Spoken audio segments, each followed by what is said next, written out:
Power star Pawan Singh का एक और सुपरहिट गाना रिलीज होने के लिए है तैयार। पवन सिंह के फैंस काफी बेसब्री से कर रहे हैं इस गाने के रिलीज होने का इंतजार। तो दोस्तों कौन सा है वह गाना और कब रिलीज होगा वह सुपरहिट गाना, उसके बारे में जानने से पहले आप सबने अभी तक हमारे चैनल को सब्सक्राइब नहीं किए हैं तो कर लीजिए, क्योंकि दोस्तों ऐसे न्यूज़ की वीडियो इस चैनल पे आप सबको रोज़ मिलती रहती है।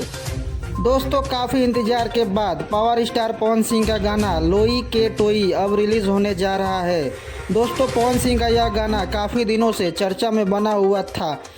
क्योंकि दोस्तों इस गाने का पोस्टर काफ़ी दिन पहले ही रिलीज़ हो गया था, पर इस गाने की रिलीजिंग को रोक दिया गया था। दोस्तों पवन सिंह का गाना कमरिया पतरे पतरे के पहले ही लोई के टोई गाने का पोस्टर आ गया था और कमरिया पतरे पतरे गाने के पहले ही यह गाना रिलीज़ होने वाला था, पर कुछ कारण से इस गाने की रिलीजिंग को रोक दिया गया था। पर दोस्तों फाइनली अब यह गाना रिलीज़ होने को तैयार है